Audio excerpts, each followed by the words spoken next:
Chelsea Football Club have their second bid rejected from Atletico Madrid for Joao Felix, and this time it's up a little bit from the 30 million euros to 45. Yes, we're going to talk about it. We know the number that Atletico Madrid are wanting to get. I'm going to tell you why they're not getting that. Furthermore, Noni, Chelsea have set a fee on his head top, and what I'm going to say is this. If it's the fee that you want, why on earth are you not paying the money for Joao Felix? Because the reality is, if Noni's worth that much, Joao Felix is worth that much plus more. And the reality is, the final piece of news today is regarding Chuku. There are news coming out that Chuku is available for a loan. However, straight after, no permanent deal is going to be considered. Chelsea have high hopes for Chuku, and we're going to talk about it. And finally, you know what? I've seen everybody on YouTube making their predictions. How about I give you my predictions for this season, and you give me your predictions in the comments below. So, who's going to finish top 4? Who's going to win top goal scorer? Who's going to win the Premier League? And finally, the biggest one of all, where are Chelsea going to finish? Because these days, saying top 4 doesn't count Chelsea. Let's get into it. Hit the like button, 1,000 likes, heavily appreciated. Number 2, subscribe. And 3, I'm sorry about the lighting, it's kind of bad. I'm out here in Cyprus recording, so it is what it is. I'm going to be back home on Tuesday. The content will be back to A1 shape from then onwards. However, yeah, just make do with what you have, right? Let's get started. So, when it comes to reports in England, it's gone very silent. When it comes to reports in Spain, it's very... We're going to talk about the reports in Spain from the Atletico side coming up. Number 1, there's a podcaster that is actively talking about what is happening with the clubs. This morning, he was saying that a source close to Atletico Madrid has said it's getting hot, and more importantly, Chelsea are giving in. Chelsea are caving to their demands. Since then, we have had a report from the, Spanish media come out that Chelsea have had a second bid rejected for Joao Felix. And what has happened? Jorge Mendes has been pushing for Joao Felix to be going to Chelsea. Chelsea said, no problem, we'll take him for 30 million euros. Atletico said, no.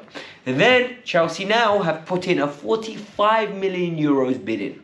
And now Atletico are saying no again. They want 60 million euros. I explained this yesterday, I'll do it one more time. On the amortization, on the accounting nonsense that we're not going to really talk about, it is going to be deemed a profit if it's 50 million or more. So they want to get 60, they want to get that 10 extra million on the books, they want to say they made a profit on Joao Felix, and they want to keep it stepping. The reality is, how long are Chelsea going to play this game? Because you either want the player and you're going to go bid the money, or you want to just waste your time. And I don't think Chelsea are in the business of wasting time, because we've got so many outgoings to deal with. And we're going to talk about 2 of them in the video later. However, I don't know what Chelsea are going to do, but I gave you my prediction yesterday and I stand by it thoroughly. If anything, this reiterates my prediction. This is going to go till the final day. This is going to be one of those sagas that final day, Gallagher's out there in Madrid holding up the Atletico t-shirt, Joao is in the Cobham holding up the Chelsea shirt, and then we get the player at the end of the day. Because Joao Felix wants the Chelsea move. Chelsea want Joao Felix. It's just a matter of getting the financials right. He's willing to take a pay cut, even though, listen, I don't care what players get paid as long as it is not causing disruptions within the dressing room. But it is what it is. Next story. I'm tired of talking about Joao Felix. Noni is the odd guy out now. Because what has happened in a matter of weeks is that Noni went from, he could be the breakout star at Chelsea this year, to, where does Noni actually stand with Chelsea Football Club? So Liam Toomey, a Chelsea journalist, somebody that's been covering Chelsea for many years, I actually really like his work. He's come out with an article today saying Chelsea have set a fee on Noni head, and if somebody pays it, they're willing to sell him. Because I've explained to you lot in the past, right?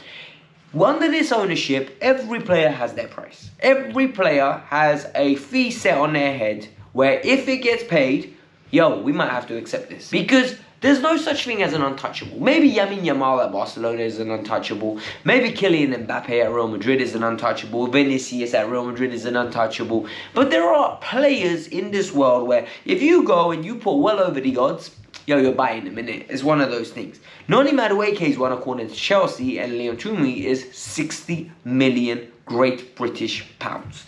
The reality is, he ain't worth 60 million. That's just my opinion. Like, why would I go pay 60 million for Noni Madueke, who's had one season in England where he's absolutely had a good season, nothing great. Other than that, he's been at PSV, he's had a few injuries, but he's back to normal, he's fully fit. He's an unproven commodity, and you're paying 60 million for an unproven commodity.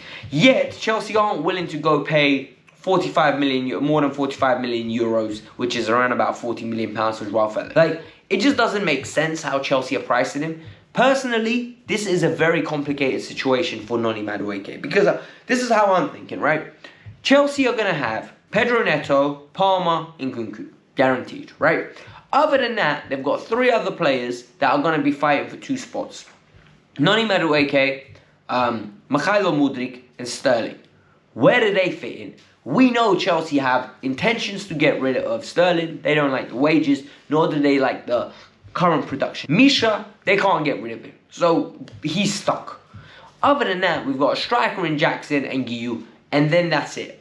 Now, if Joao Felix comes in, players are going to have to move. And Noni is a commodity that you can move. He's an asset that other clubs are going to want. Newcastle have been touted. But I don't think 60 million is going to happen. We signed him for 28.3. I don't know whether we could, at the moment, get 40 million for him. I just think he needs a breakout season. He needs something where we can point to and say, you see, he's absolutely clutch. He's absolutely great. The final story today is regarding Leslie Ogochukwu. Leslie Ogochukwu is an interesting player because what I'm going to tell you guys now is Leslie Ogochukwu joined Chelsea for £24 million from Rennes. And since then, he's had a big injury, which essentially kept him out for around about 4 months, where he would have got a lot of minutes under Mauricio Pochettino, especially when Enzo got hurt, when the rotation was coming in. This guy was a Mauricio Pochettino player, if I've ever seen one. What he's done in this preseason, well, he's basically marked himself as a man that could potentially stay. However, Chelsea view him as an individual that needs to go out, get game time, develop, because in the long term, he could break into the Chelsea team. Look, at the moment, Liam Toomey is reporting that Chelsea don't want to sell him. Chelsea believe he's a tremendous asset. Chelsea believe that this is a player that can go out alone, have a great season, and basically inflate his value to the point of no return, where it can go to like 50, 60 million pounds. Yet, what's going to happen? Well, we need to sort out loans, because we've got so many players that we don't know what we're going to do at this moment in time. We're going to be super busy, because players like Leslie Ogochukwu, Mark Guiu, Petrovic, David Washington, Cesar Casadei, they're all still on the books. They're still at Cobham. And it's like, yo, are we going to sell these lot, or are we going to give them an opportunity to kind of integrate into the squad? Like, and you can't integrate everyone. Like, Maresca wants 23 to 25 outfield players to be part of the squad on the 1st of September. The reality is, that means we need to move around about 14 to 15 players. Whether it's on permanence, whether it's on loan deals. Burstow could be going to Hull. These deals haven't been confirmed, but it is going to be one heck of a busy end to the window. But it is what it is. Now it's time for those lovely predictions that a lot of you are going to come back and laugh at me in the future. So let's go. Alright, so this is what I think is going to happen. I don't know whether I'm thinking with my head or I'm thinking with my heart. So I think Manchester City are going to win the league again. I think if you go against Manchester City, you're either very brave or you just don't learn from their past. And the reality is they've won, I think, 6 of the last 7. They've got Pep Guardiola. And they just rack up trophies, man. It's just one of those things. Manchester City are cooking. Full-time cooking. Oil. Secondly, I think Arsenal are going to come second again. I think they're going to be the bridesmaids again. However, they're not going to have a bad season. They're going to have a season where Arteta goes, we need to go again. We need to wait for Pep to leave. Then we'll have our opportunity. I think it'll be one of those things where Arsenal's defense is just too cold. Like, when you look at that defense, you're like, they're not going to concede many goals. You don't concede many goals, you win a lot of games. It's as simple as that. Their attack, some people are going to call it, oh my God, they're not good enough. They're absolutely pathetic. Outside of Saka, they don't get much goals from Jesus, Martinelli, Trossard. But the reality is, it is something that is going to develop. Like, furthermore, Chelsea. Now we need to talk about Chelsea. I think Chelsea are going to come third. And this is my heart. I genuinely think this is my heart.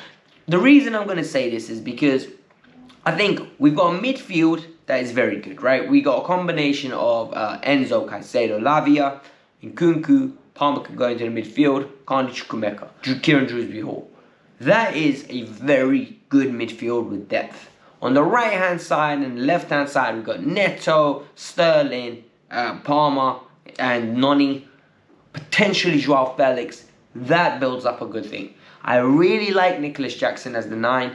I like Mark Gu as the backup striker because he's going to run around a lot. He's going to get his opportunities, especially with Nico as well. Nico's going to play 38 Premier League games, hopefully. The defence is where my problems start, and this is where I don't have faith in the team as much. I like the right back position. Yes, we have Reece James, but we've got Malo Gusto. I trust Gusto. Gusto is the one that, for me, he's a top 4 player, guaranteed, right? Left back, Marco Correa. I like Correa as well. Steady Eddie, does his job, very solid. Fits the system when he's confident, when he's happy, when he's asked to do what he's meant to do and not meant to do what he wants to do. He's good. The 2 centre-halves, anonymous at the moment. And the reason I say this is because Badiashile, Toussaint, Fofana, Levi Colwill, question marks over all of them. And the reason there's question marks is Levi Colwill is somebody that comes in with a lot of hype, right? There is an expectation he needs to kick on. This is year you need to kick on. Wesley Fofana had his year at Leicester where he kicked on. Got multiple injuries. He needs to recover. I don't know what kind of Fofana we're going to have. You don't know what kind of Fofana. Fofana doesn't know what kind of Fofana he's going to be.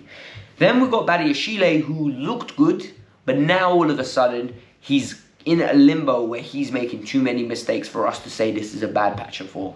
Toussaint Adebayo, I don't know enough about. Like, I need to see more. Disasi, I saw enough last year to say I don't believe Disasi is a good enough centre-half. However, it wasn't a Pochettino system, so I don't know where we're going to go. Jurgensen should be the number 1 in my opinion. He won't be. We're going to start with Sanchez, and because of that, I genuinely think we're going to finish 3rd. Sanchez will be dropped eventually. It won't be comfortable. However, I think Liverpool come 4th. It could easily be Liverpool 3rd, Chelsea 4th. It could easily be Chelsea 6th. Genuinely, like Chelsea could finish anywhere between 3rd and 9th this year, and I'm going to say, you know what? Doesn't shock me. So it is what it is. Top goal scorer, Erling Haaland. You know who it is. Relegation teams, Southampton. They're basically the 3 promoted sides. I think the way the Premier League's going right now is when you get promoted, either you spend crazy and you try to stay up, or you're gonna get like just relegated consistently. But those are my predictions. Give me yours, right? Give me your top goal scorer, give me your top 4, and then give me the 3 teams that you think are gonna get relegated. Peace out. I'm out. Have a lovely day. Bye bye.